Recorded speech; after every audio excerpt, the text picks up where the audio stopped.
우리 아름다운 또 법화경 독송도량 남원 영월사에서 여러분들 찾아뵙게 되었습니다. 반갑습니다. 광우입니다. 와, 예.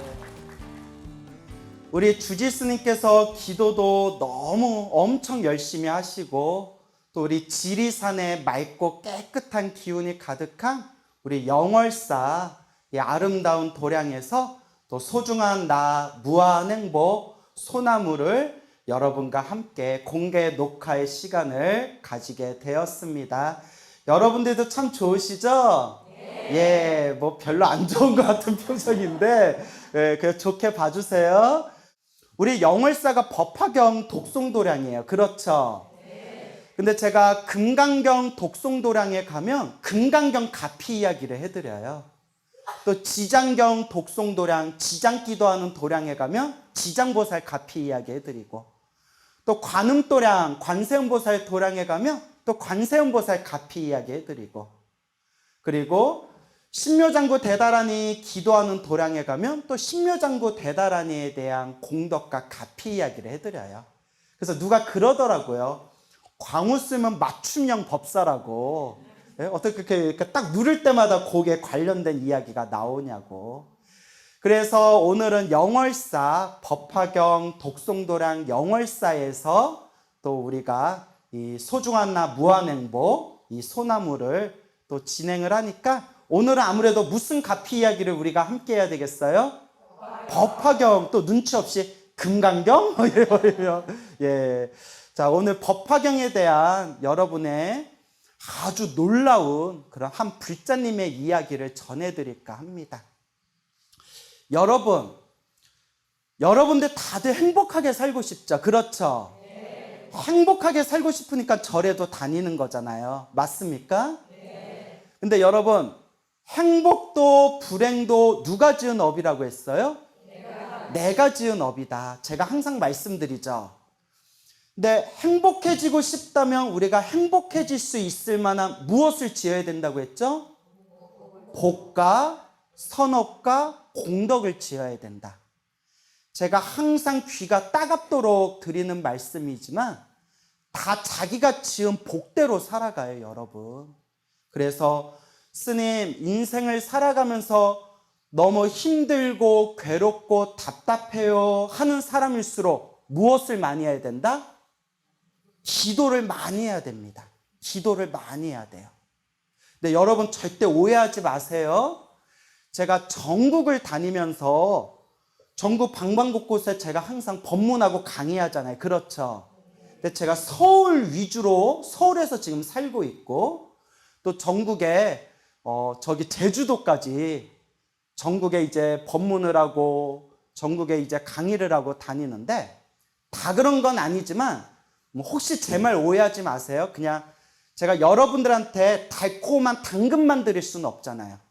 여러분 더 열심히 기도하세요 라는 의미로 저도 한번 채찍질할 필요가 있잖아요. 그렇죠? 제가 왜 이런 이야기를 이렇게 뜸을 들이느냐. 다 그런 건 아니에요.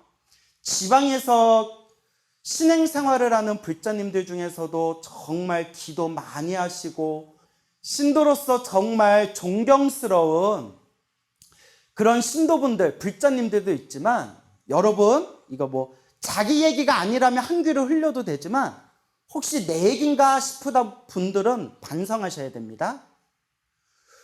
유독 지방, 또 지방 중에서도 유독 시골에 계시는 불자님들이 꾸준히 기도를 안 해요. 좀 그런 성향이 있어요. 다 그런 건 아니지만 조금 이렇게 시골로 갈수록 절에는 몇십 년 꾸준히 다니셨다고 입으로는 말씀하시지만 기도를 열심히 하거나 꾸준하게 하는 분들을 의외로 많이 볼 수가 없어요. 솔직히 여러분들 주변에 보면 그런 거 느끼시죠? 근데 제가 늘 말씀드리잖아요.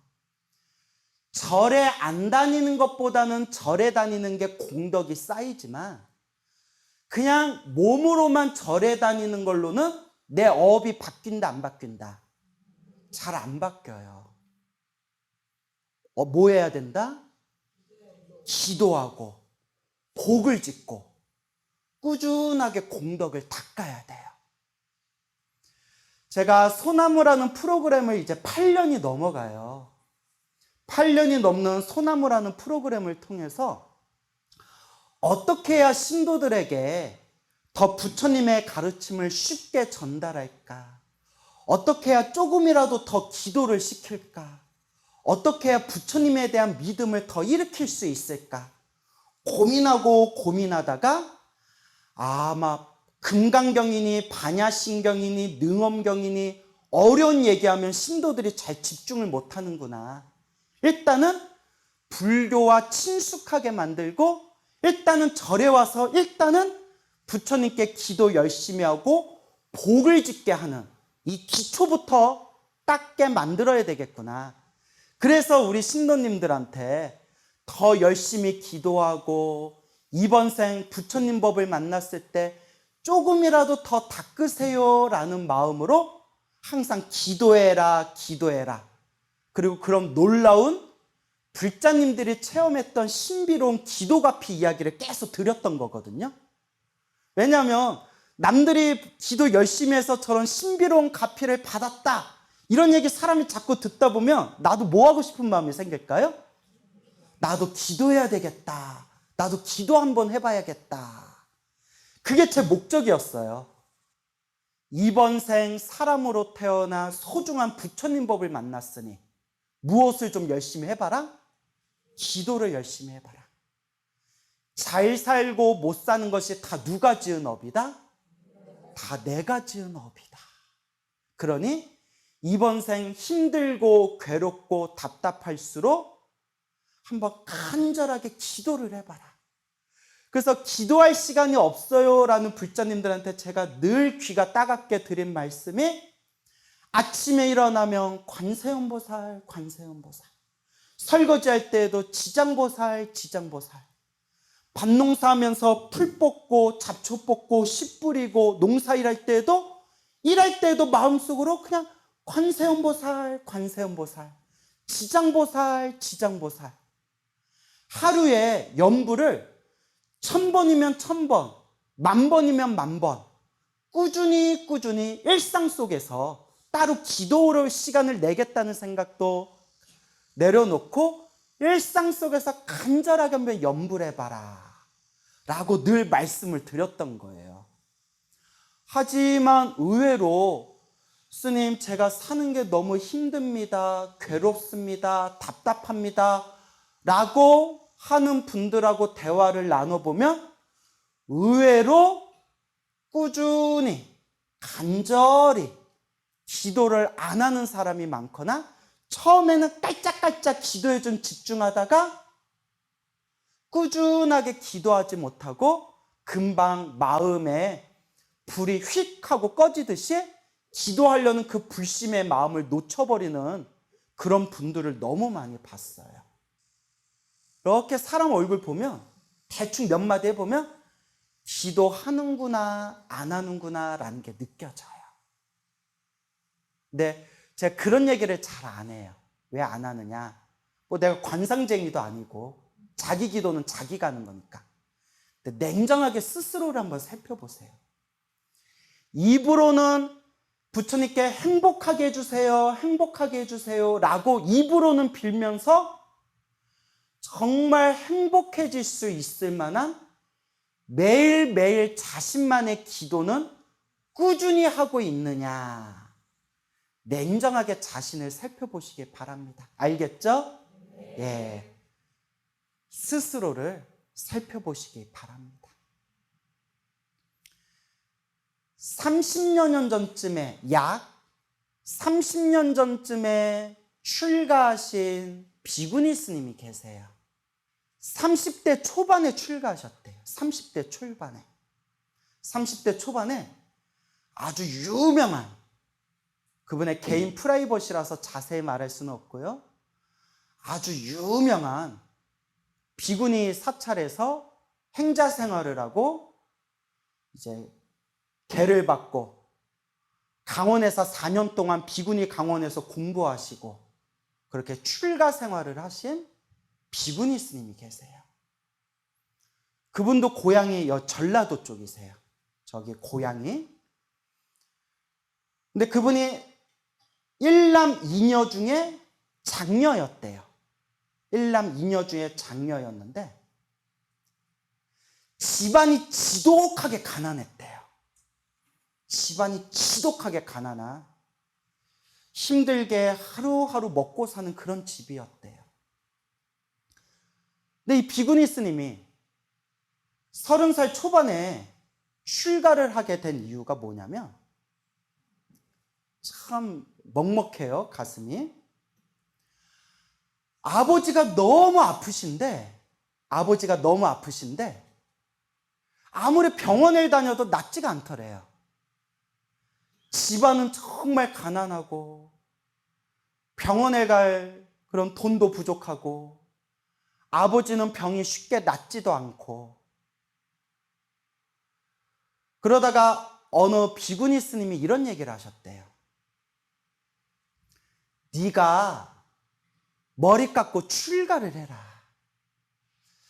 가만히 보니 너네 집안의 업보가 참 두꺼운 것 같다. 이게 남 얘기가 아니에요. 누구 얘기예요? 우리 얘기예요. 여러분 한번 스스로 생각해 보세요. 나는 복이 많은 집안인가? 나는 살아가면서 좀 박복한 집안인가? 너네 집안이 참 업보가 두꺼운 것 같다.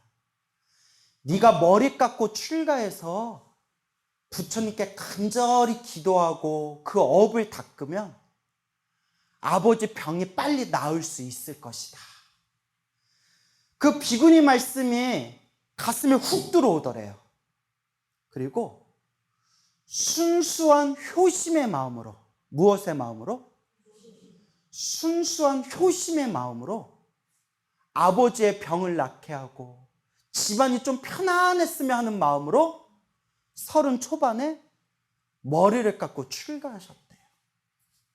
근데 그분은 머리 깎고 출가하셨지만 마음에는 항상 부모님과 가족이 항상 우선이었대요. 항상 부모님, 가족. 그리고 그렇게 눈물도 많이 흘렸답니다. 밤에 남몰래 울다가 베개도 몇 번이나 눈물로 적셨대요. 그렇게 4년 동안 강원 생활을 마치고 이제 수행에 집중을 해야 되는데, 여러분 제가 항상 복에 대해서 얘기하죠. 밖에서 잘 먹고 잘 사는 것도 뭐가 있어야 돼요? 복이 있어야 돼요. 스님들도 이렇게 수행에 집중할 수 있는 것도 뭐가 있어야 돼요? 복이 있어야 돼요. 복이 없으면 수행에 집중할 수가 없어요.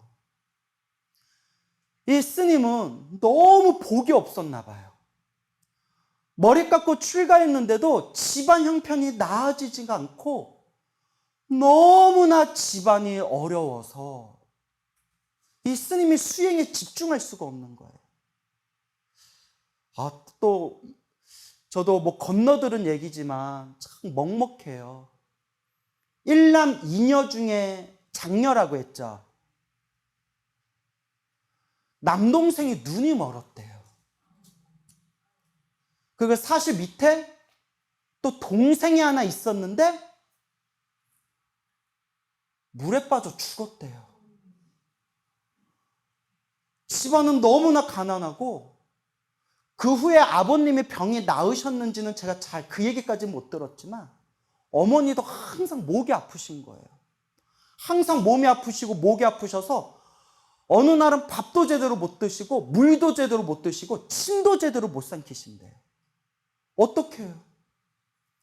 장남이라고 할 수 있는 남동생은 그렇게 큰 장애가 있어가지고 부모님을 제대로 모실 수도 없고, 자기는 머리 깎고 출가하고, 그나마 여동생 하나가 부모님 모시고 있고 부모님을 도와드리고 있지만 여동생도 찢어지게 어려운 거예요. 그러니까 스님이 수행에 집중할 수가 없고 여기저기 다니면서 그렇게 어디 기도 올리고 제 지내고 그렇게 목탁 두들기면서 조금씩 용체가 생기면 그걸로 이제 집안에다가 그게 부모님을 요양하면서 그렇게 이제 살아가고 있는 겁니다. 그런 와중에서도 간절하게 부처님께 기도했대요. 간절하게 부처님께 기도했대요. 우리 부모님 편안하게 해주세요. 우리 가족들 편안하게 해주세요. 부처님, 부처님. 네, 여러분 꼭 명심하시기 바랍니다. 명심하세요. 기도를 아무리 많이 해도 나쁜 일이 생긴다, 안 생긴다? 생겨요. 복이 많은 사람은 평생 기도 한 번 안 하고 절에 한 번 안 와도 일이 술술 풀려요. 그것도 누구 복이에요? 자기 복이에요. 업장이 두꺼운 사람들은 아무리 기도해도 항상 안 좋은 일들이 생겨요. 그것도 누가 지은 업이에요? 자기가 지은 업이에요. 그렇게 열심히 기도했는데도 안 좋은 일이 생겨봐요. 미치고 팔짝 뛰는 거예요. 근데 제가 늘 말씀드리죠. 기도를 열심히 했는데도 나쁜 일이 생기는 것은 기도 효과가 없는 것이 아니라 크게 받을 업보를 어떻게 받는 거다? 작게 받는 거다. 근데 이런 얘기 아무리 해줘도 대부분의 불자들은 기도 열심히 하다가 안 좋은 일이 생기면 막 마음이 흔들려요. 그게 중생의 업보예요. 비구니 스님이 하염없이 우리 집안 편안하게 해주세요. 부처님. 이 업이 다 녹게 해주세요. 부처님. 하염없이 기도했는데 그 짬짓돈 저축해서 그 모은 돈으로 도반스님들하고 돈을 모아서 작은 절을 하나 사기로 했대요. 아무래도 내절이 하나 딱 생기면 훨씬 그래도 기도하고 수행하고 또 아무래도 부모님 요양하는데 훨씬 그래도 장점이 많잖아요. 그러니까 혼자서는 능력이 안 되니까 마음 맞는 도반들끼리 마음을 모아가지고 돈을 모아서 절을 사기로 했대요. 그런데 업장이 너무 두꺼웠나 봐요. 사기를 당했대요. 눈물 없이 못 듣겠다 진짜. 사기를 당했대요. 그 힘들게 모은 돈이 그 허공으로 다 사라진 거예요. 스님이 정신적으로도 충격이 왔지만 너무 극심한 스트레스 때문에 건강이 무너지더래요. 사람이 이래서 죽는구나. 자기가 이렇게 신문 같은 거나 뉴스 볼 때 자살하는 사람들 얘기 나오면 솔직히 이해가 안 됐대요. 나 같은 사람도 사는데 왜 자살을 해? 그런데 이런 일들을 자꾸 겪다 보니까 사람이 이래서 죽는구나. 네, 여러분. 이렇게 기도하다가 그래도 힘들고 괴로운 일이 끊임없이 나를 괴롭힐 때 그럴 때일수록 결국 뭐 해야 돼요? 기도해야 돼요. 그때가 기도할 때입니다. 근데 대부분 불자들은 안 돼요. 예라에 내가 부처님 절쪽 보고 내가 소변도 안 넣는다 야. 막 이렇게 대부분이 흔들려요.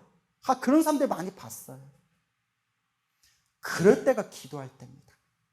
그럴 때 딱 마음을 다잡아야 돼요.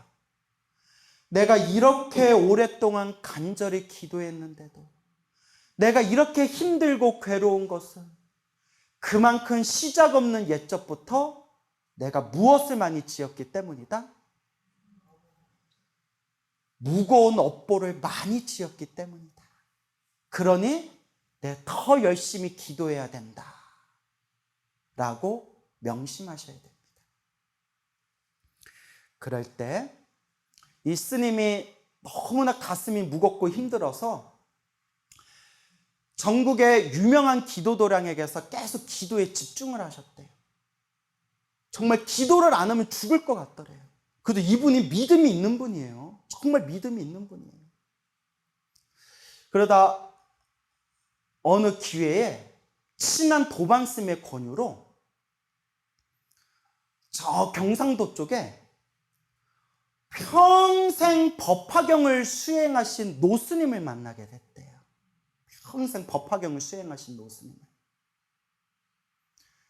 그 노스님을 만나서 이런저런 대화를 하는데 노스님이 너무 편안하시더래요. 그 편안한 노스님한테 자기 속에 있는 그 가슴 아프고 그 마음에 상처 가득한 그 아린 이야기들을 노스님께 들려드리니까 노스님이 이렇게 얘기하시더래요. 여기서 딱 100일 기도 해보자. 법화경 100일 기도 해보자. 스님, 제가 이런저런 일로 마음이 많이 쫓기는 사람이라서 제가 그렇게 100일 동안 절 한가운데에서 그렇게 기도에 집중할 여유가 없습니다. 노스님이 가만히 계시더니 49일만 해보자. 50% DC 해준 거예요. 100일에서 49일. 스님 49일도 힘들 것 같습니다. 우리 같으면 그럴 것 같아요. 야, 네 업이 그렇게 두꺼운데 49일도 집중을 못하냐? 넌 안 되겠다. 이런 마음이 생길 수도 있어요. 근데 노스님이 참 성품이 자애로운 분 같아요. 더도 말고 더 이상 대꾸하지 말고 21일만 기도해보자. 며칠?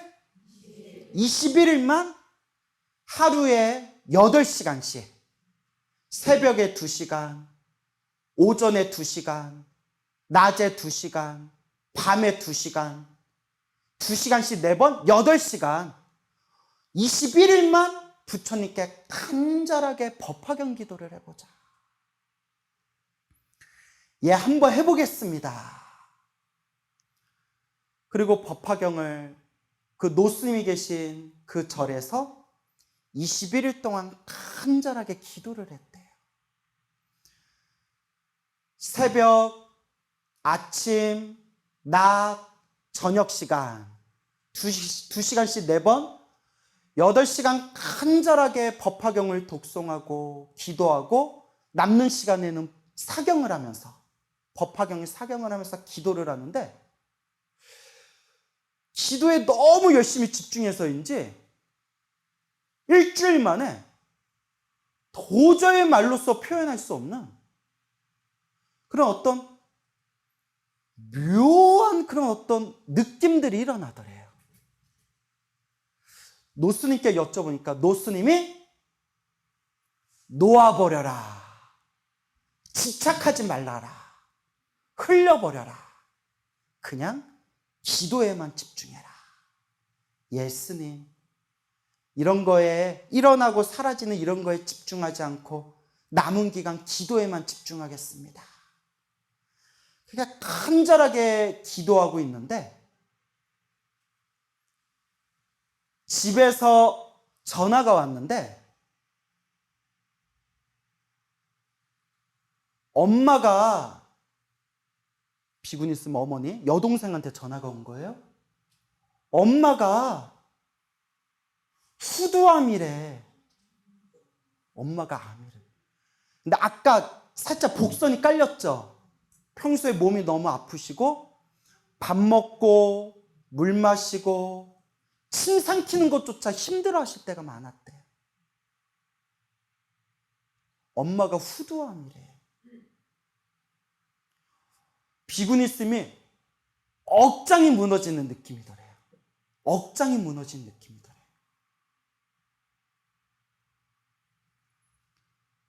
이럴 때 의지할 건 뭐밖에 없어요?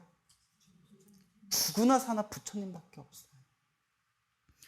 21일 기도가 이제 끝마칠 때가 왔어요. 코앞에 다가왔어요. 이제 며칠 안 남았어요. 참 21일 동안 간절하게 기도했는데 들린 소식이 엄마가 후두암이래. 노스님께 말씀을 드리니까 노스님이 가만히 들으시더니 집안의 업이 정말 두꺼운 것 같다. 흔들리지 말고 21일 마지막 끝까지 기도해라 하시더니 비브니스께 이렇게 얘기하시더래요. 스님, 어머니 몸도 아프시고 집안에 그렇게 안 좋게 죽은 형제도 있고 21일 기도 마칠 즈음에 정성스럽게 나와 인연 있는 모든 조상 영가님들, 나와 인연 있는 영가님들을 위해서 지극정성으로 천도제 한번 지내자. 여러분, 제가 법문에서 수도 없이 말씀드렸지만 저는 천도제의 공덕을 믿어요. 저도 살짝 체험한 게 있거든요. 하지만 꼭 명심하세요. 여러 번 얘기하는데 천도제는 만병통치가 아니에요. 알겠죠? 왜냐하면 신도님들 중에 그런 뭐 천도제를 무슨 구처럼 여겨가지고 천도제만 지내면 모든 일이 만병통치처럼 만사형통할 거다, 이런 걸 집착하는 한국의 불자들이 많아요. 그래서 제가 늘 들으는 얘기가 지장경에도 분명히 나왔지만 천도제는 공덕이 있다 없다? 분명히 있어요.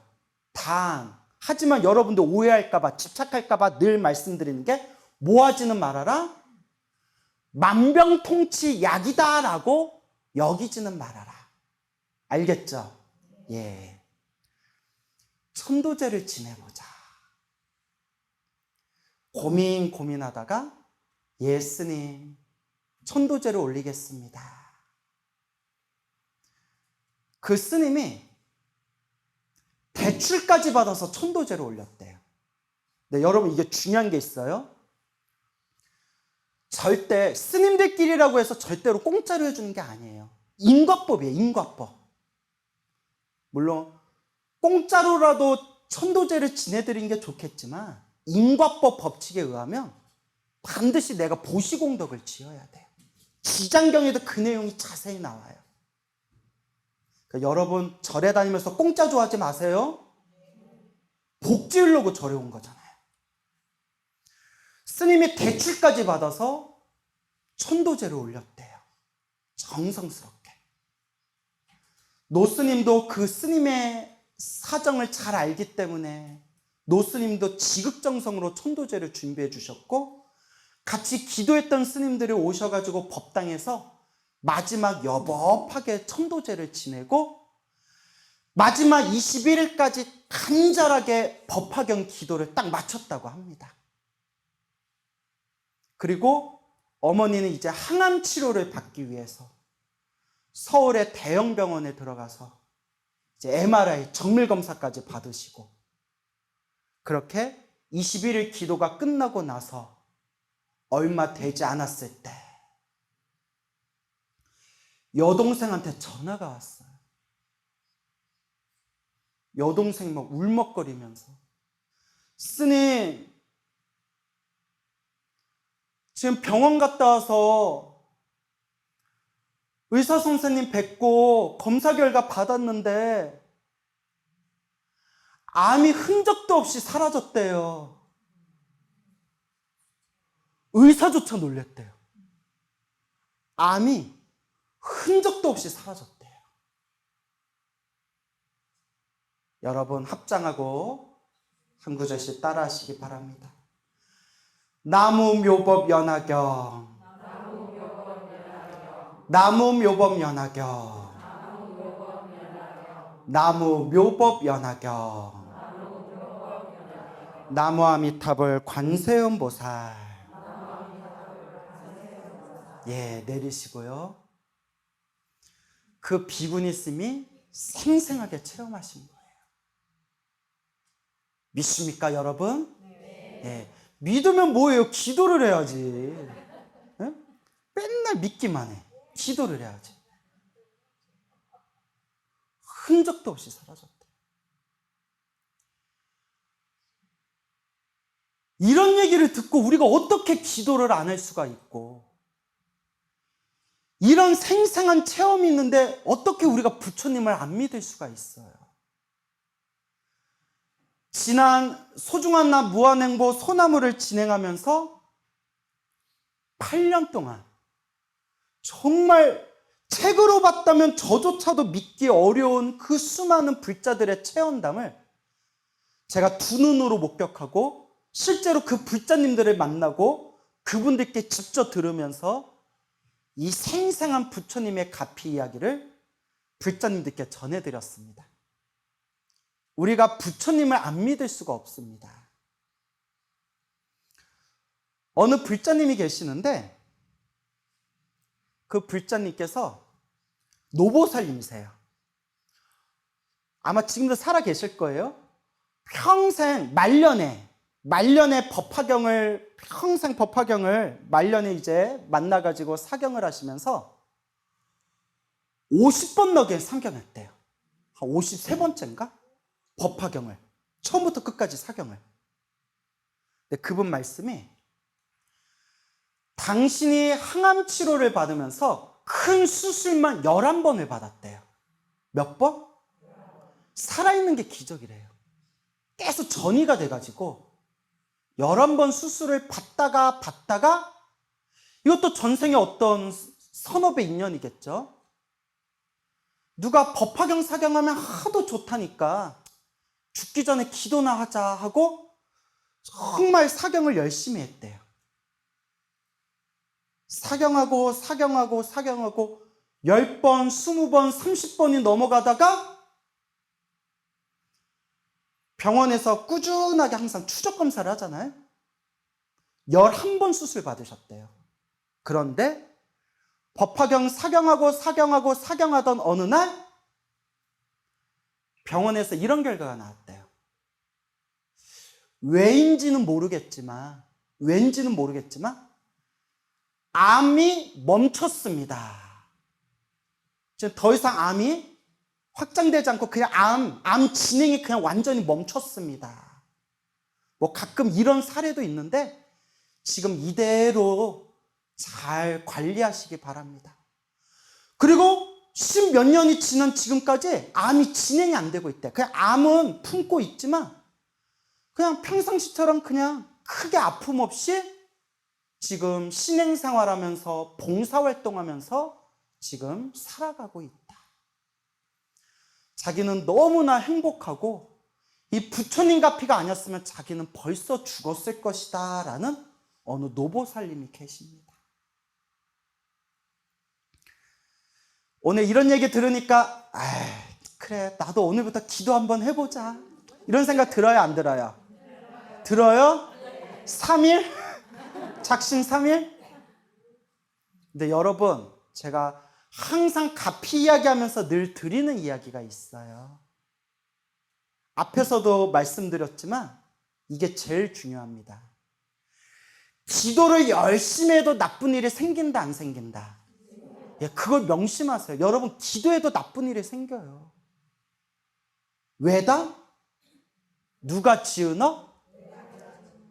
왜 중생들은 자기가 지은 업보 때문에 자기가 이 괴로움을 당하는 거다라는 걸 인정하지 않고 왜 항상 남 탓하고 절에 다니면서 기도했는데 왜 자기한테 이런 일이 생기냐고 부처님 탓을 하냐는 거예요.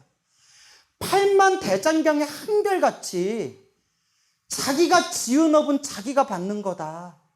자기가 지은 업이 너무 무거우면 웬만큼 수행하고 웬만큼 닦아도 이 업에서 벗어나기가 어렵다.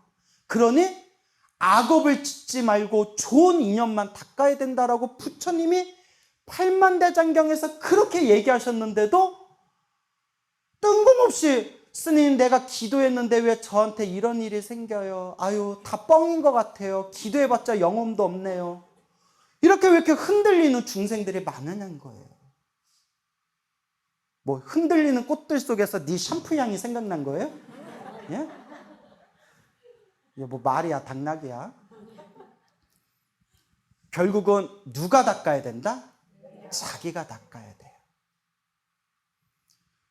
어느 불심이 지극한 거사님이 계셨는데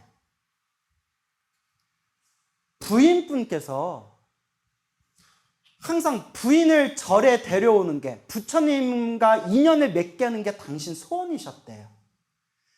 근데 부인 되시는 분이 그렇게 뭐 절에 관심이 없었대요. 그러다 말년에 몸이 좀 너무 이상해서 병원에 갔는데 암 판정을 받은 거예요. 그것도 거의 말기였대요.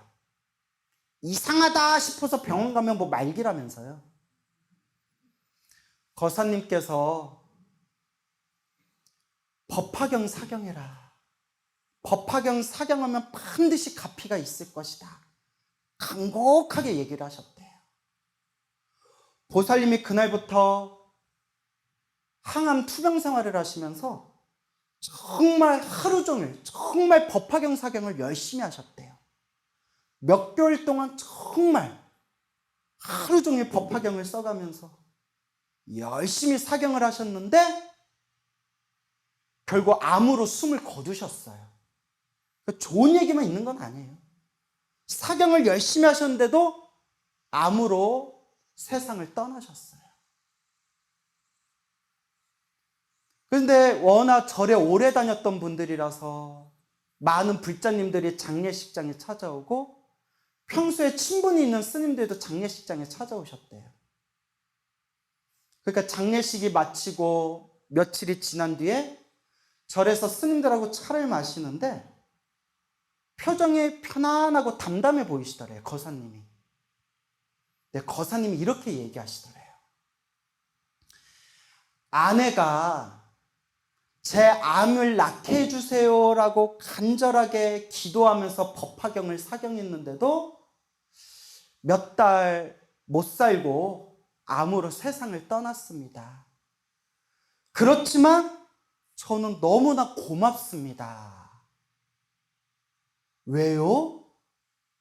스님, 평생 절에 다니지 않았던 사람이 죽기 전에 뭐 하나는 쓰고 갔지 않습니까? 법화경 하나는 쓰고 갔지 않습니까? 죽기 전에 부처님 가르침과 인연을 맺었으니 우리 아내가 다음 생에 더 좋은 몸을 받았을 거다. 저는 100% 확신합니다. 이게 불심이에요. 내 아내가 이렇게 법화경 사경을 열심히 했는데 왜 세상을 떠났을까? 부처님 야속하다 이게 아니라 어차피 떠나는 인생, 이 법화경 사경하고 부처님 가르침과 인연 맺고 떠났으니 다음 생에는 더 좋은 몸 받았겠구나. 이게 바로 불심입니다. 우리가 인생을 살아가면서 힘들고 괴로움이 가득할 때 그것도 누가 지은 업이다? 내가 지은 업이에요. 여러분, 지금 닦지 않으면 다음 생에 또 이렇게 살아야 돼요. 그래서 제가 늘 하는 얘기가 있어요. 징글징글하다. 여러분, 다음 생에는 좀 더 좋은 몸 받아야 되지 않겠어요? 인생을 살아가면서 사람으로 태어나고 부처님 법을 만난 것이 정말 큰 복이다. 사람으로 태어나 이번 생 부처님 법을 만났으니 이번 생 잘 닦아나가시기 바랍니다. 한 달에 한 번씩 여기서 법화경 철야기도 하는 거 알죠? 한글 법화경을 1품부터 28품까지 8시간 넘게 독경하신대요. 그래서 철야기도 들어가기 전에 차도 안 드세요. 중간에 뭐 할까봐? 쉬 말이 올까봐. 세상에 저는 못해요, 그렇게. 저는 체력이 약해서 못해요. 딱 봐도 좀 연약해 보이지 않아요? 저 오다가, 바람 불어서 저 날아갈 뻔했어요. 얼마나 야리야리해요. 그래서 이 좋은 도량과 인연을 맺었을 때, 이번 생, 좋다, 싫다, 효험이 있다 없다라는 마음까지 싹 내려놓고 오로지 부처님 가르침 의지하면서 이번 생 공덕을 잘 닦아나가시기 바랍니다. 예, 만나서 반갑습니다. 예, 광우 스님이라고 합니다. 우리 또 소나무 애청자분께서 편지를 보내오셨어요. 그래서 이제 짧은 내용이긴 하지만 굉장히 또 소중한 편지를 보내오셔서 오늘 여러분들께 좀 읽어드릴게요. 네. 광호 스님께, 스님 안녕하세요. 저는 서울에 사는 60대 소나무 애청자입니다. 저는 어렸을 때 모친이 불자이셔서 자연스레 불교를 접했었는데 모친이 불교를 점점 무속적으로 믿는 것에 실망하던 차 기독교 계통 대학을 가고 기독교인 남편과 결혼하게 되어 저의 집안에서 저만 처음으로 기독교인이 되었습니다. 그런데 우연히 광호 스님의 소나무를 시청한 후 그동안 제가 믿고 있는 종교에서 쉽게 납득, 이해되지 않던 점들이 다 인과응보요, 업장소멸의 과정이라는 것을 알게 되었습니다. 그동안 아무리 애를 써도 해결되지 않고 도저히 용서할 수 없는 일을 당해 억울한 경우에도 이것이 다 저의 전생업보, 악업으로 귀결된 것이요. 다 내 탓이다 라고 생각되니 마음이 편해지고 더욱더 공덕을 쌓고 보시를 해서 선업을 쌓아야겠다는 생각이 들었습니다. 다 스님의 소나무 프로 덕분이며 60평생 살아오면서 풀지 못했던 답답함이 사라짐에 감사 또 감사드립니다. 그래서 기회 될 때마다 지인들에게 소나무 프로그램 시청을 추천하고 있습니다. 스님께 다시 한번 더 감사드리며 늘 건강하시길 축원드립니다. 안녕히 계세요. 서울에 사는 김아무개 올림.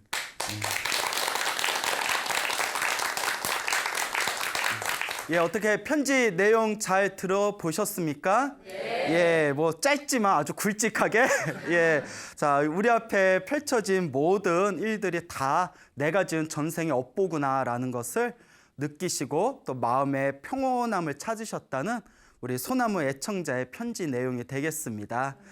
자, 저희가 이제 소나무를 통해서 제가 여러분들께 항상 강조하던 주요한 메시지가 있습니다. 그렇죠, 여러분? 예, 내 앞에 펼쳐진 행복과 불행은 다 누가 지은 업이다? 내가 지은 업이다. 그러니까 누가 풀어야 된다? 내가 풀어야 된다. 그래서 내가 푸는 과정을 바로 업장소멸 그리고 복을 짓는 거, 이 두 가지가 제일 중요하다고 했습니다. 기도를 통해서 내가 지은 업장을 소멸하고 그리고 복과 선업과 공덕을 지어서 내 삶을 더욱더 아름답게 변화시켜 나가는 거. 결국 내가 지은 이 업장 소멸과 복과 선업과 공덕을 지은 그 복덕은 누가 받게 된다고 했죠? 예, 내 자신이 받게 된다라는 것을 그동안 소나무를 통해서 줄기차게 말씀을 드렸습니다. 그래서 이분께서 처음에는 이제 어머니 따라서 이제 불자로 이렇게 불제자로 불자의 집안에서 자라오셨다가 어머님이 너무 좀 이게 민간신앙, 약간 미신 쪽에 좀 빠져드셨나 봐요. 희한한 게 좀 우리 불자들이 그런 경향이 없지 않아 있어요. 예, 특히 요새는 이제 불교대학에서 불교 공부를 경전과 불교 공부를 이제 찬찬히 하신 분들은 이제 그런 미신이라든가 불교에 대해서 헷갈리는 그런 어떤 마음이 많이 적어지고 있긴 한데 그 체계적인 불교 공부를 안 하신 분들은 그 불교와 미신을 조금 이렇게 혼동하는 경우가 있습니다. 그러니까 그런 것들을 통해서 아마 이분께서 어머님이 조금 불교를 믿는다면서 좀 미신적인 부분에 집착하는 모습을 어렸을 때 보면서 이제 좀 다른 종교를 믿다가 서양의 유일신 종교를 믿다가 또 무슨 인연이 됐는지 우리 또 BTN 소나무를 봤네요. 그죠? 예, 그것도 복이에요. 예, 그것도. 그래서 이제 부처님 가르침이 알고 보니까 참 좋다. 이제 마음의 편안함을 얻었다. 뭐 그런 내용이었던 것 같습니다. 그 부처님 경전에 보면 부처님 그 초기 경전의 아함경이나 저 남방의 이제 초기 경전인 니까야 같은 곳에 보면 2600여 년 전 부처님이 계시던 인도 사회에서도 미신이 굉장히 깊었나 봐요. 예, 미신이 굉장히 깊었나 봅니다. 그러니까 우리도 우리 주변에 그런 좀 미신 같은 거 있잖아요. 그 예를 들어서 뭐 미신이라고 하긴 뭐하겠지만 우리들이 만들어 놓은 어떤 징크스 같은 거 있잖아요. 그 시험 때는 뭘 먹지 말아라? 미역국 먹지 말아라. 예. 그것도 사실 공부 잘하는 애들은 미역국 먹든 안 먹든 시험 잘 봐요. 동감하시죠? 꼭 이제 공부 못하는 애들이 엄마 나 밥 줘. 오늘 시험 날이야. 빨리 밥 줘. 그 엄마가 이렇게 미역국 내놓으면 나 시험 망치라고 이런 거 갖다 놔? 막 이러면. 예. 그 어떤 어머니가 그러셨대요. 시험 날에는 미역국을 먹어야 된다고. 쭉쭉 미끄러져서 예, 합격문으로 쭉쭉 미끄러져 간다고. 예. 그러니까 한 생각은 다른 거예요. 또 우리 합격하려면 뭘 먹는다고 하죠? 엿 먹는다고 하잖아요. 예. 그 엿 막 이렇게 대학 거기 자기가 가고 싶은 대학 담벼락에다가 엿 붙이고 옛날에 그 엿 떼는 게 일이었다고 했잖아요. 근데 또 우리가 욕할 때 뭐 먹어라 이러죠? 뭐 엿 먹어라라는 욕이 있잖아요. 그러면 야, 엿 먹어라 하면 합격을 하라는 얘기예요? 욕을 한 거예요? 욕이에요? 합격이에요? 그러니까 생각하기 나름이라니까요. 예, 뭐 엿 먹는다고 뭐 그게 뭐 합격되는 것도 아니고 뭐 안 될 게 뭐 되고 될 게 안 되고 다 우리 마음이 만든 이제 미신이라는 거죠. 또 불자들이 간혹 많이 질문하는 이제 미신이라고 해도 될지 모르겠는데 이제 좀 미혹한 믿음 중에 하나가 스님 기도를 할 때 뭐 밤에 기도하면 안 된다면서요. 뭐 예를 들어 어떤 분이 스님 제가 금강경을 너무 좋아하는데 제가 직장 생활이 너무 바빠가지고 그 금강경을 독송하려면 집에 와서 씻고 뒷정리 다 한 뒤에 밤에 금강경을 독송하는데 같이 절에 다니는 어떤 분이 밤에 금강경 독송하면 큰일 난다고 하는데 불안해서 금강경을 못 읽겠다고 어떻게 하면 좋겠냐고. 그래서 제가 그랬어요. 그 오래전 일이거든요.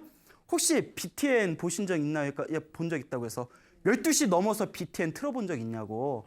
아니요 했더니 12시 넘어서 BTN 틀어보면 금강경 독송 나온다고. 보신 적 있나요? 예, 심야 방송 때 금강경 독송 막 나오거든요. 그러면 뭐 그 BTN 벌써 망했나? 예? 그렇잖아요. 밤에 금강경 독송하면 안 된다. 그런 건 잘못된 거라고.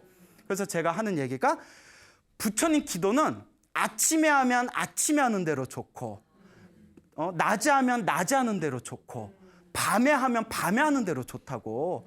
부처님 기도는 언제 하든 다 좋은 거니까 그냥 하시라고. 예, 그렇지 않습니까? 예, 내 마음이 중요한 거죠. 또 어떤 분은 또 이런 질문 하세요. 선생님 기도를 할 때 동쪽을 보고 해요? 서쪽을 보고 해요? 남쪽을 보고 해요? 북쪽을 보고 해요? 그래서 아유, 어느 쪽을 보고 해야 됩니까? 해가지고 동쪽에는 동쪽에 부처님이 계시고 남쪽에는 남쪽에 부처님이 계시고 북쪽에는 북쪽에 부처님이 계시고 동서남북에 다 부처님이 계시니까 어딜 보고 하든 된다 안 된다? 된다. 그러니까 그냥 편하게 해라. 이렇게 제가 또 말씀을 드렸습니다. 참 이런 것들이 중요해요. 그렇죠? 예. 그리고 우리 막 또 절에서 막 팥 뿌리는 거 있잖아요. 뭐 동지 때 뭐 팥 뿌려야 뭐 예. 그게 이제 민간 신앙이죠. 뭐 인도 불교나 부처님 경전에는 팥 뿌리란 말 있어요, 없어요? 없죠. 동지에 이제 팥 뿌리는 거는 여러 설이 있어요. 뭐 그 역귀 귀신이 있는데 귀신이 이제 붉은 색깔을 싫어해가지고 뭐 팥을 뿌린다. 팥이 이제 피 색깔 붉은 색깔이잖아요. 그런 얘기도 있고 뭐 또 뭐 귀신이 있었는데 살아생전에 팥을 싫어했다. 그래서 뭐 팥을 뿌린다라는 설도 있고 많은 설이 있어요. 그런데 사실 팥 뿌리든 말든 상관 있어요, 없어요? 그 마음이 중요한 거예요. 아유, 오늘 동지 때 팥죽 먹었으니까 아유 좋은 일 생기겠지 하는 마음이 중요한 거지. 맞죠? 예, 그 팥죽 먹는다고 뭐 좋은 일이 뭐 생긴다 안 생긴다 뭐 팥을 꼭 뭐 얻어와야 된다 말아야 된다 그런 것도 다 우리 마음이 만든 겁니다. 그러니까 그런 것들, 그런 소소한 우리 전통 문화를 지켜가는 건 좋은데 너무 집착하면 된다 안 된다? 너무 집착해서 거기에 또 갇히면 안 돼요. 제일 중요한 거는 내 마음이 제일 중요한 겁니다. 이거는 제 얘기가 아니라 우리 다 부처님 경전에 나오는 말씀이에요. 마음이 중요하다. 이 마음을 잘 쓰는 게 중요하다. 그러니까 우리 불자님들은 마음 잘 써요? 두 분이 대답하셨는데 예, 거짓말 하시고 그래 예, 잘 쓰시겠죠. 예, 훈훈하네요. 예, 나머지는 대답 안 하셨어요. 예, 솔직해서 좋네요. 예, 그래요. 마음을 잘 쓴다는 게 참 어렵습니다. 그렇죠? 그러니까 우리 불자분들은 불교 공부를 좀 많이 하셔야 됩니다. 집 근처에 불교 대학이 있으면 좀 불교 대학 다니시고 그리고 경전 공부할 수 있으면 경전 공부를 하면서 어떤 게 진짜 부처님의 가르침인지 어떤 게 이제 삿된 믿음, 미신인지를 똑바로 분간하면서 우리가 올바르게 불법을 배울 수 있도록 자꾸 노력을 하셔야 됩니다. 자, 그래서 스님, 우리 불교대학 좀 근처에, 전 지방에 살아서 불교대학에서 공부하기가 좀 힘들어요. 저희는 좀 조그만 시골 지방이라서 불교대학이 없습니다. 어디 경전 공부할 만한 큰 사찰이 없습니다 하면 걱정하지 마세요. 무엇을 보시면 돼요? 그렇죠. 눈치 빠른 사람. BTM 바로 나오시네. 나머지 관심 없죠? TV만, 불교 TV만 탁 틀면 불교 TV에서 큰 스님들 법문 줄줄 나오지 않습니까? 얼마나 좋아요. 얼마나 좋아요. 그러니까 우리가 조금만 관심을 가지면 얼마든지 불교 공부할 수 있는 여건이 자리 잡혀져 있다. 그리고 수많은 부처님의 가르침의 핵심은 결국은 이 마음의 핵심이다. 이 마음을 잘못 써버리면 미신이 되는 거고, 이 마음을 잘 쓰는 것이 바로 부처님의 정법으로 나아가는 것이다. 그러면 우리가 어떻게 해야 마음을 잘 쓰는 건가? 또 이것도 중요하겠죠. 그러니까 공부해야 된다는 거예요. 그렇죠? 그러니까 공부해야 된다는 겁니다. 그러니까 자꾸 공부를 하고 수행을 해서 부처님이 말씀하신 마음 잘 쓰는 법을 우리가 잘 공부해 봅시다. 그 부처님 당시에 있었던 일이에요. 그 어느 바라문이 있었습니다. 이 바라문은 이제 인도에 있는 사성계급 중에서 이제 가장 높은 위치에 있는 계급을 브라만 계급이라고 하죠. 이 바라문이 문득 이런 생각을 일으킵니다. 요새 석가모니 부처님이란 분이 세상에 출현하셔서 중생들에게 이익에 대해서 말씀하시는데, 이익이요, 좋은 일, 이익이 되는 일에 대해서 말씀하시는데, 부처님은 손해보는 것도 알고 계실까? 그러니까 이익에 대한 것만 말씀하시는데 손해에 대해서도 알고 계시는 걸까? 이런 의문이 일어납니다. 그래서 이제 부처님을 찾아가요. 다 부처님을 찾아가요. 옛날에는 아무나 부처님 찾아갔었나 봐요. 그렇죠. 지금은 우리 부처님 뵙고 싶어도 절에 가면 말 없는 이제 불상이 이렇게 놓여 있잖아요. 2600년 전 사람들은, 인도 사람들 참 행복했을 거예요. 그러니까 시장에서 밥 먹다 부처님 지나가는 것도 보고, 그럼 가서 질문도 할 수 있고. 그래서 이제 부처님한테 찾아가서 이 바라문이, 부처님께서는 많은 사람들에게 이익에 대해서 설하고 계십니다. 혹시 손해에 대해서도 알고 있습니까? 뭐 손해보험 뭐 이런 거 있잖아요. 손해에 대해서도 알고 계십니까? 하니까 부처님께서 그 바라문의 마음을 싹 살펴보십니다. 부처님의 경전을 보면 부처님이 중생들에게 법을 설하실 때 항상 그 중생들 수준에 맞춰서 설하셨대요. 그러니까 유치원 수준이면 유치원 수준에 맞게, 초등학생이면 초등학생, 대학생이면 대학생 수준에 맞게 법문을 설하십니다. 그 경전을 보면 차이가 엄청 커요. 어떤 거는 부처님께서 되게 싱거운 얘기를 하시네? 라는 그런 좀 무미건조한 법문도 있고, 어떤 거는 너무 어려워가지고 봐도 무슨 말인가 이해가 안 되는 그런 엄청난 법문을 하신 것도 있고, 그러니까 중생 수준에 맞춰서 법문을 하신 겁니다. 그러니까 바라문의 수준을 보니까 바라문의 수준이 높지를 않아요. 그러니까 부처님이 딱 그 수준에 맞춰서 뭐라고 하셨냐면, 부처는 손해에 대해서 알고 있다. 이와 같은 짓을 하면 손해를 볼 것이다. 그래서 이제 첫째가 해가 뜰 때까지 잠을 자고 게으른 거. 찔리죠? 오늘 몇 시에 일어났어요? 자, 해가 뜰 때까지 이제 잠을 자고 게으른 거.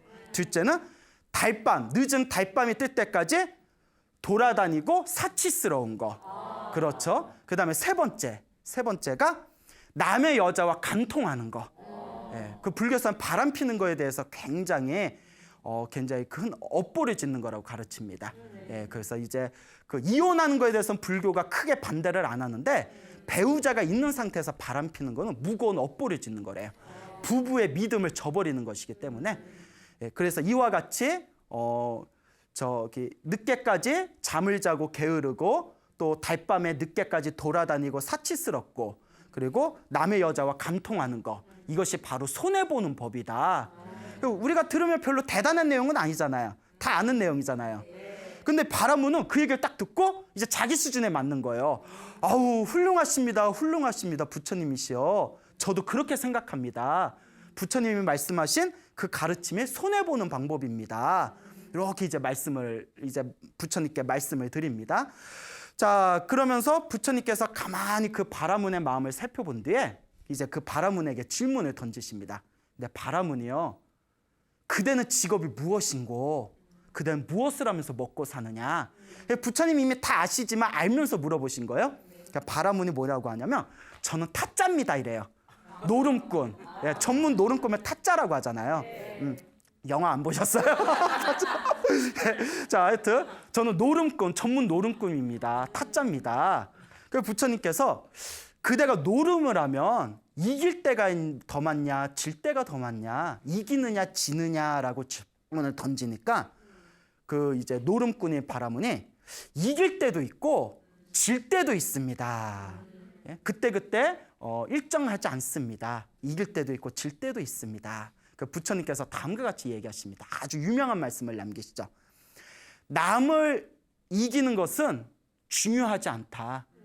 자기 자신을 이기는 것이 가장 고귀한 승리이다. 자기 자신을 이기는 자야말로 그 누구도 자기를 패배시킬 수 없다. 라고 유명한 말씀을 남기시죠. 자기 자신을 이기는 게 가장 중요하다는 거예요. 부처님이 세상을 떠나시고 나서 오랜 시간이 지난 뒤에 어느 왕이 있었습니다. 조그만 나라의 왕이었는데 타고난 지혜와 용기로 이제 전쟁을 일으켜가지고 자기네 나라보다 그 조그만 나라의 왕의 나라보다 훨씬 더 큰 강대국들을 차례차례 무너뜨립니다. 그리고 이제 그 세상을 통일하게 돼요. 근데 이 왕이 이제 세상을 통일하니까 이제 무료함에 빠진 거예요. 그러다 보니까 이제 술과 여자와 권력과 명예에 빠지고 더 이상 이제 자기가 사랑하던 수많은 부하들의 그런 의견에 귀를 기울이질 않습니다. 그리고 그런 지독한 교만함과 오만함에 빠져들어가지고 그런 피폐한 삶을 살고 난 뒤에 얼마 지나지 않아서 허무하게 세상을 떠나게 됩니다. 그러면서 그 왕이 허무하게 세상을 떠나면서 참으로 후회된다. 참으로 후회된다. 이 세상을 내가 다 통일을 했지만 죽을 때는 내가 통일한 흙의 한 줌도 가져가질 못하는구나 하면서 허무해하면서 세상을 떠났다고 합니다. 그때 그 나라를 지나가던 도인 스님이 제자한테 이제 한탄하면서 이 나라를 통일했던 그 위대한 왕이 세상을 떠났다. 하지만 그 위대한 왕은 수많은 사람들을 제패하고 수많은 사람들을 짓밟고 이 세상을 통일했지만 정작 누구 자신은 다스리지 못했다? 자기 자신은 다스리지 못했다. 그렇게 해서까지 왕이 돼봤자 결국 다음 생에는 무거운 업보가 기다릴 것이다. 어찌 비록 세상에선 위대한 왕이라고 추앙받을지는 모르겠지만 진리의 눈에서 볼 때에는 어찌 그 사람을 위대하다고 말할 수 있겠느냐. 참으로 안타깝다라는 그런 이야기가 전해지고 있습니다. 예, 우리도 그와 같아요. 우리도 살아가다 보면 여러분들 살다 보면 뭐 이길 때도 있고 질 때도 있죠. 뭐 시합을 하든 경기를 하든 장사를 하든 공부를 하든 이길 때도 있고 질 때도 있지 않습니까? 근데 가만히 스스로를 돌아보면 항상 나는 내 자신한테 졌던 것 같아요. 예. 에이 조금만 더 먹자 이렇게 과식하고 에이 조금만 더 자자 하다 늦잠 자. 그렇죠. 이제 공부해야 되는데 조금만 더 쉬자, 조금만 더 놀자. 그렇죠, 여러분. 예, 그래서 이게 다 남 얘기가 아니에요. 그래서 그 우리 주변에서 성공하는 사람들의 특징들을 보면 자기 절제 관리가 굉장히 뛰어나답니다. 자기 관리가 굉장히 뛰어나대요. 그래서 가끔 우리 주변에 막 그 개천에서 용나듯이 엄청나게 성공한 사람들 보면 흔히 그런 얘기 하잖아요. 저 사람 자기 관리하는 거 보면 바늘로 살을 찔러도 피 한 방울 안 나올 것 같아. 정말 독종이야, 독해. 이런 사람들 주변에 있지 않습니까? 그렇지만 자기 관리를 하는 것도 자기 자신을 이기는 거지만 불교에서는 자기를 절제하는 것보다 또 한 걸음 더 중요한 게 있답니다. 내가 아끼는 걸 남에게 베풀 수 있는 거. 그러니까 내가 얻고 싶은 욕망을 얻기 위해서 자기 절제하고 자기 관리하는 것도 대단하지만 그는 하수라는 거예요. 한 걸음 더 나아가서 사람들이 내가 원하는 욕망을 이루기 위해서 스스로를 절제하고 관리하는 것은 많은 사람들이 할 수 있거든요. 하지만 내가 아끼는 걸 누군가에게 베푸는 건 굉장히 어려운 일이랍니다. 정말 자기를 다스리는 것은 내가 아끼고 집착하는 것도 놓아버릴 때 진짜 자기를 다스리는 것이다 라고 불교에서는 이야기합니다. 그러니까 자기 절제와 자기 관리라는 의미와 불교에서 말하는 자기 자신을 이긴다는 것에는 미묘한 뉘앙스의 차이가 있습니다. 불교는 조금 더 수행적인 관점에서 바라보는 것이죠. 그래서 우리가 기도를 하고 수행을 할 때에도 우리 많은 불자분들이 그런 유혹에 많이 이제 떨어질 때가 있어요. 기도할 때에도 만약에 108배 절하는 게 그렇게 건강에 좋고 업장 소멸에 좋다는데 나는 이제 100일 동안 하루도 안 빼지고 100일 동안 하루 108배 100일 기도해야지? 이런 생각을 하고 처음 일주일, 한 달까지는 열심히 하다가 100일이면 3개월 되잖아요? 한 달 넘어가면 막 몸 피곤하면 어떤 마음 들어요? 오늘 쉴까? 오늘 아니야. 내가 이러면 안 돼. 내가 나한테 지면 안 돼. 그리고 막 절하려다가 오늘 또 그냥 쉴까? 근데 하루 쉬면 어떻게 될까요? 이틀 쉬고요. 이틀 쉬면 3일 쉬고 3일 쉬면 일주일 쉬고 일주일 쉬면 한 달 쉬어요. 그러니까 나중에 정신 차려서 다시 절하려고 하면 또 무릎이 아파와. 예? 내가 또 무릎 안 했고 남 얘기 같지 않죠. 예, 또 매일매일 우리가 기도를 할 때마다 그런 유혹에 빠질 때가 있습니다. 그래서 자기 자신을 이긴다는 거. 그리고 우리가 부처님께서 말씀하신 육바라밀 있지 않습니까? 베풀고 계율을 지키고 참아내고 하는 이 6가지의 육바라밀 수행에 있어서 육바라밀이라는 것은 기본적으로 내 자신을 좀 희생해야 되거든요. 근데 사람은 누구나 자아의식, 이기심이 있기 때문에 자기를 희생하기가 싫어요. 웬만큼 수행을 많이 해서 마음이 굉장히 고요한 상태에 들어가신 분들도 막상 자기 자신을 희생할 일이 생기면 되게 싫은 마음이 이렇게 마음에서 올라올 때가 있습니다. 그만큼 우리 이기심이 굉장히 무서운 거예요. 그 이기심을 이겨내고 그 이기심을 다스리는 게 자기 자신을 이기는 건데 이렇게 말하는 광우스님도 잘 된다 안 된다? 예, 눈치챘구나. 안 돼요. 예? 그만큼 우리 이기심이 무서워요. 예, 저도 귀찮은 거 딱 질색이거든요.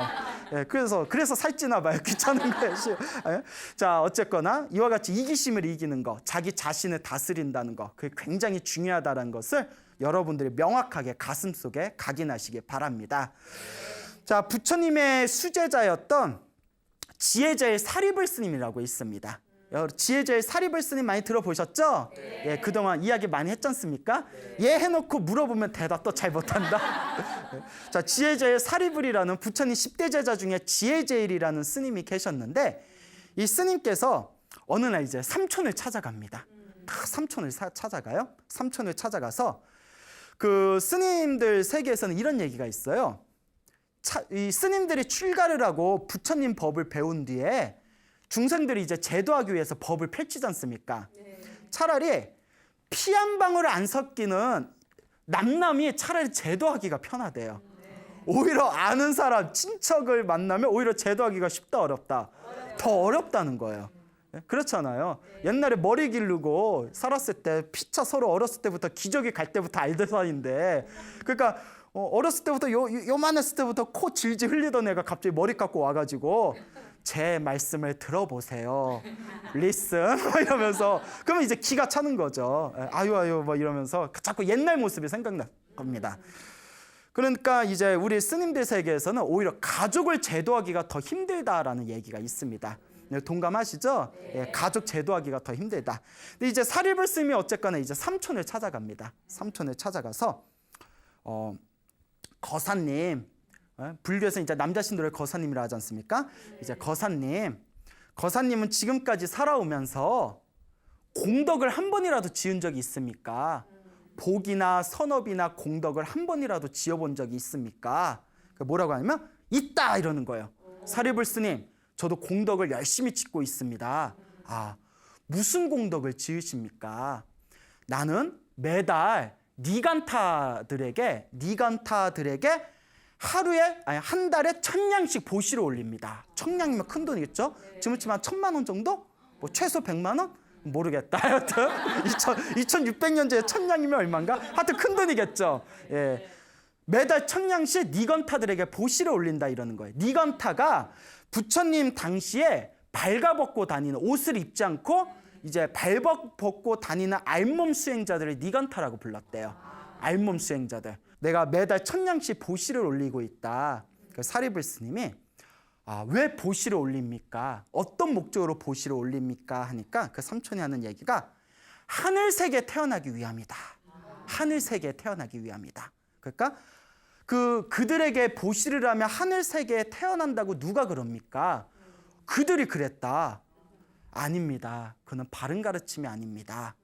그러니까 자기 이제 지혜제일인 사리불스님이 아니다 하니까 그러면 어떻게 해야 하늘 세계에 태어나냐?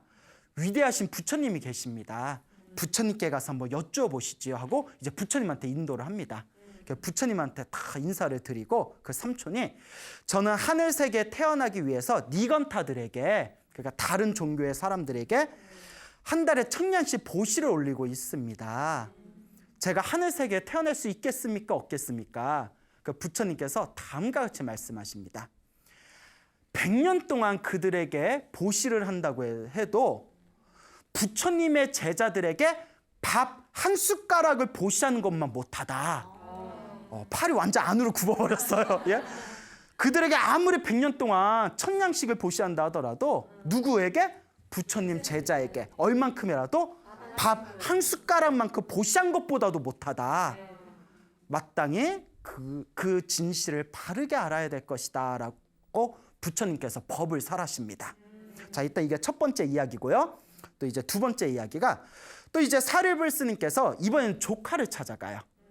아까는 삼촌을 찾아갔죠? 이번엔 조카를 찾아갑니다. 조카한테 그대는 한 번이라도 공덕을 지은 적이 있는가? 예, 사리불스님. 이제 자기 삼촌이죠, 사리불스님이. 조카가. 예, 사리불스님. 저는 매달 살아있는 짐승을 잡아서 불의 신에게 제사를 올립니다. 공덕을 짓고 있습니다. 그러니까 사리불스님이 무슨 목적으로 그와 같은 공덕을 짓습니까? 하늘색에 태어나기 위함입니다. 매달 살아있는 짐승을 잡아가지고 불의 신에게 제사를 올리면 하늘색에 태어난다는 것을 누가 이야기했습니까? 그들이 이야기했습니다. 아닙니다. 그건 아닙니다. 마땅히 위대하신 부처님을 찾아가서 그 법문을 청하십시오라고 이제 자기 조카를 데려가서 부처님께 이제 질문을 던지도록 합니다. 그러니까 부처님께서 그 질문을 딱 이렇게 들으신 뒤에 매달 살아있는 짐승을 죽여서 불의 신에게 제사를 올리는 것은 아무런 공덕이 없다. 차라리 부처님의 거룩한 제자들에게 예배하는 것이 훨씬 더 큰 공덕을 얻는다라고 말씀하셨습니다. 예배라는 것은 절한다는 뜻이에요. 예, 그래서 살아있는 짐승을 죽여서 불의 신에게 제사 지내는 건 공덕이 있다 없다? 없다. 차라리 누구에게? 부처님의 제자들에게 무엇을 올리는 게 낫다? 예배를 올리는 게 낫다라고 이제 이야기를 하죠. 그 다음에 이제 사리불스님이 이거 이제 또 두 번째 얘기고요. 사리불스님이 이제 마지막으로 자기하고 친했던 속가 친구를 찾아갑니다. 세속의 친구를 찾아가요. 근데 이제 친구를 찾아가서 그대는 한 번이라도 공덕을 지은 적이 있는가? 아, 나도 공덕을 열심히 짓고 있습니다. 사리불스님. 무슨 공덕을 짓는가? 제가 한 번씩 수많은 짐승들을 죽여서 제사를 올립니다. 그 제사를 희생제라고 하거든요. 희생양 하는 표현 알죠? 희생양. 예. 양을 잡아서 희생 제사에 올리는 거예요. 그래서 희생양. 그래서 수많은 짐승들을 한 번씩 왕창 죽여서 그걸로 희생 제사를 지냅니다. 그러니까 사리불스님이 그렇게 제사를 지내는 이유가 어디에 있습니까? 하늘색에 태어나기 위함입니다. 그렇게 제사를 지내면 하늘색에 태어난다는 것을 누가 이야기했습니까? 그들이 이야기했습니다. 아닙니다. 그건 절대 바른 가르침이 아닙니다. 부처님께 찾아가서 법을 청하십시오라고 이야기를 합니다. 그래서 부처님께 가서 똑같은 질문을 올리게 됩니다. 그 사리불스님의 친구가. 그 부처님께서 그 이야기를 다 듣고 그거는 절대 바른 가르침이 아니다. 수많은 짐승을 죽여서 희생해서 제사를 지내는 의식은 오히려 무거운 업보를 짓는다.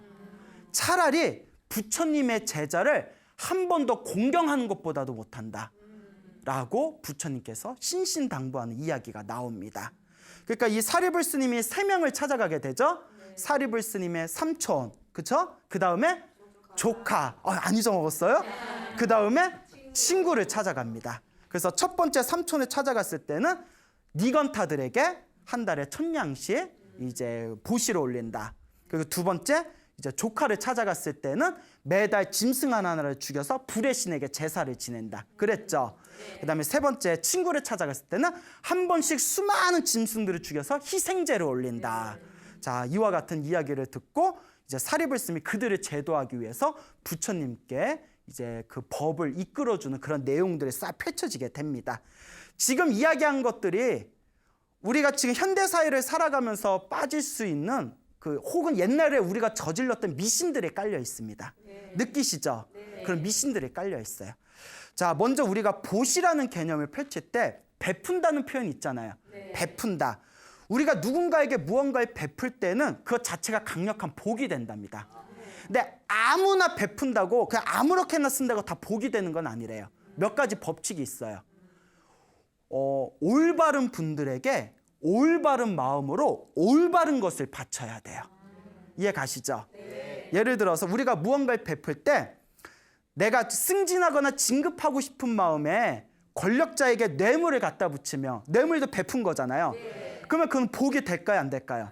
당연히 안 되겠죠. 올바른 마음도 아니고 올바른 존재도 아니고 동기가 순수하지 않잖아요. 그리고 올바른 마음으로 베풀어도 올바른 물건이 아닐 경우, 예를 들어 나 저 스님한테 저 스님한테 내가 옷 하나를 해주고 싶다.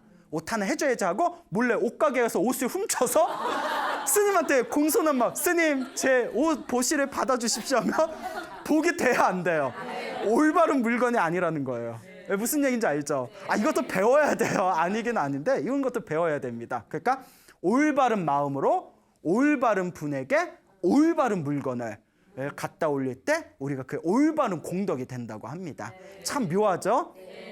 그래서 불교에서는 특별히 복을 받는 세 가지 존재들이 있대요. 첫째가 이제 수행하는 스님들, 깨달음을 얻으신 부처님과 수행하는 스님들, 그리고 수행을 하는 수행자들, 그 수행자들에게 이제 공양을 올릴 때 큰 복을 받는답니다. 그 불교가 굉장히 쿨한 게 꼭 스님이 아니더라도 도덕적이고 윤리를 잘 지키고 계율을 잘 지키는 청정한 수행자라면 꼭 불교의 스님이 아니더라도 복을 받긴 받는데요. 대단하죠, 불교가. 꼭 스님한테 이렇게 보시를 올려야 공덕을 받는 게 아니라 스님이 아니더라도 계율을 잘 지키는 청정한 분에게 보시를 올리면 그건 강력한 선업이 된다고 합니다. 그렇지만 수행자들 중에서도 누구에게 복을 올릴 때? 부처님의 제자들에게 그 공양을 올릴 때, 복을 올릴 때 가장 큰 공덕이 된다라는 얘기가 나옵니다. 그 다음에 두 번째가 나를 낳아주신 부모님이나 나를 키워주신 스승님께 보시했을 때 또 큰 복이 된답니다. 그 다음에 이제 세 번째가 외롭고 힘들고 괴로운 사람들한테 이제 보시할 때 큰 복을 얻게 된다고 합니다. 이제 세 가지 한번 볼까요? 첫째가 누구라고 했죠? 수행자들에게 보시를 올릴 때. 수행자들 중에서도 또 누구? 부처님의 제자들이 가장 큰 복을 얻을 수 있다. 두 번째가 나를 낳아주신 부모님이나 나를 잘 키워주신 스승님께 보시할 때. 그 다음에 세 번째가 가난하고 외로운 사람들에게 베풀었을 때 큰 복이 된다고 합니다. 그런데 잘못된 사고방식과 올바르지 못한 종교 생활을 하는 사람한테 보시하면 그 복이 크지 않대요. 무슨 말인지 알겠죠? 그러니까 우리 세상에는 수많은 종교가 있지 않습니까? 근데 종교 중에서도 올바르고 윤리적이고 훌륭한 종교도 있지만 보면 굉장히 좀 저급한 종교들도 있지 않습니까? 막 사이비 종교 같은 거. 그러니까 올바른 종교를 믿는 훌륭한 종교인에게 보시했을 때는 분명히 복이 있지만 사이비 종교에게 보시했을 때는 복을 얻는다, 못 얻는다? 못 얻는 거예요. 그래서 부처님께서 말씀하시기를 그 니건타들에게 100년 동안 보시하느니 차라리 누구에게? 부처님의 제자들에게 무엇을? 밥 한 숟가락을 보시하는 공덕이 차라리 더 크다라고 하신 겁니다.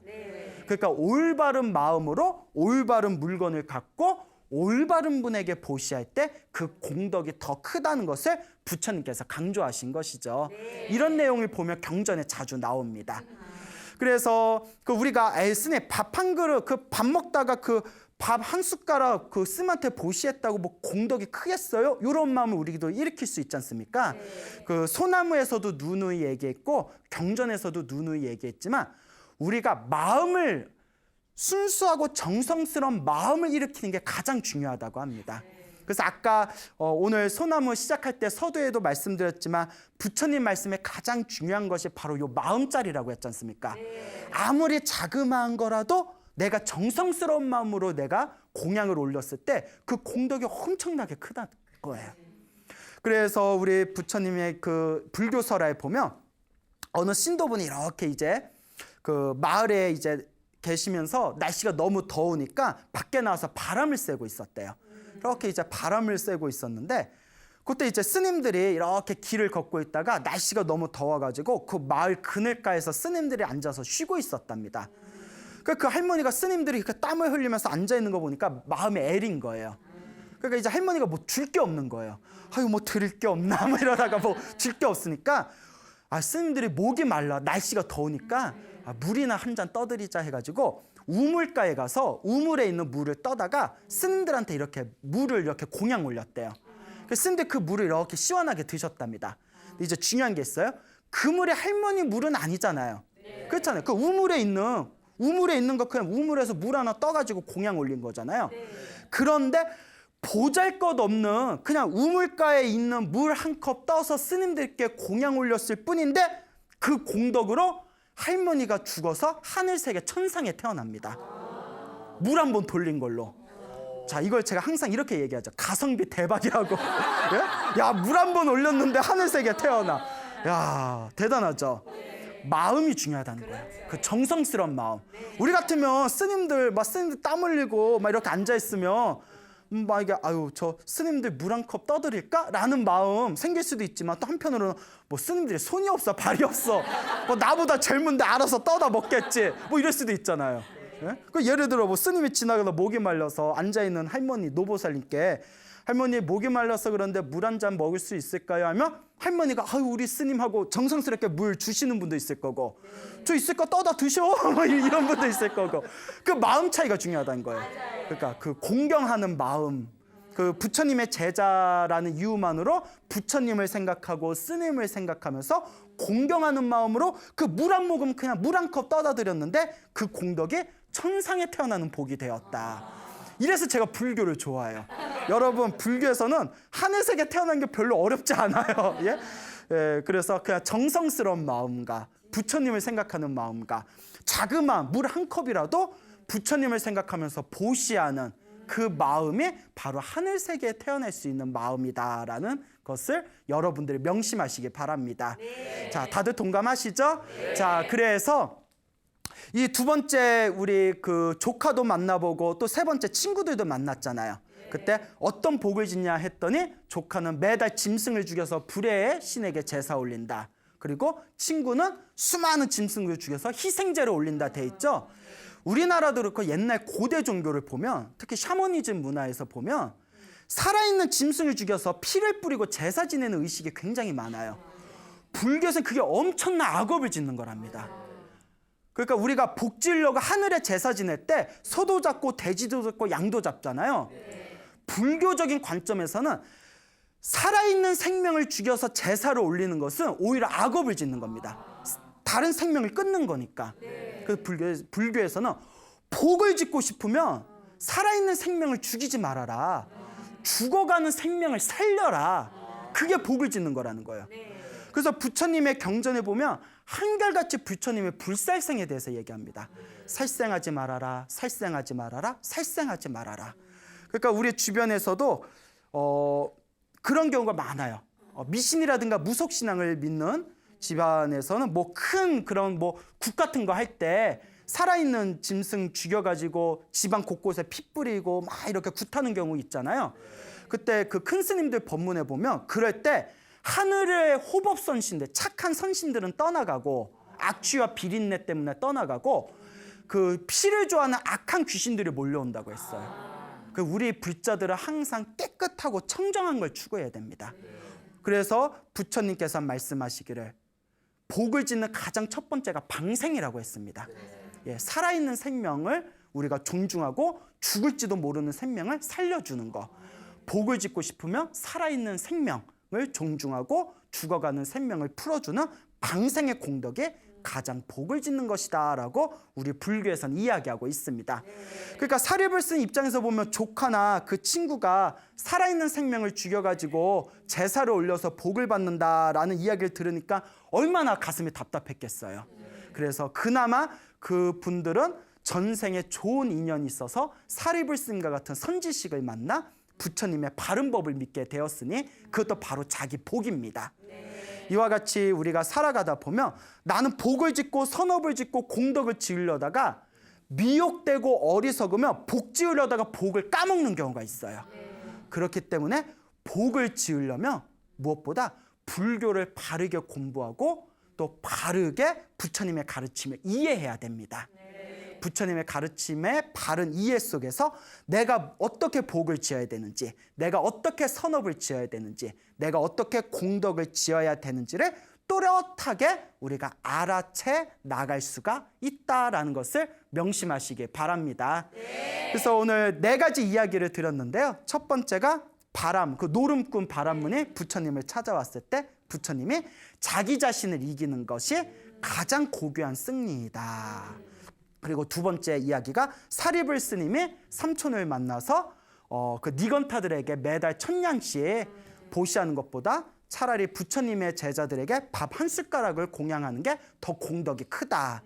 그 다음에 세 번째 이야기가 사리불 스님이 조카를 만나가지고 무슨 복을 짓냐 했을 때 살아있는 짐승을 죽여서 불의 신에게 제사 지냅니다. 이것은 올바른 가르침이 아니다.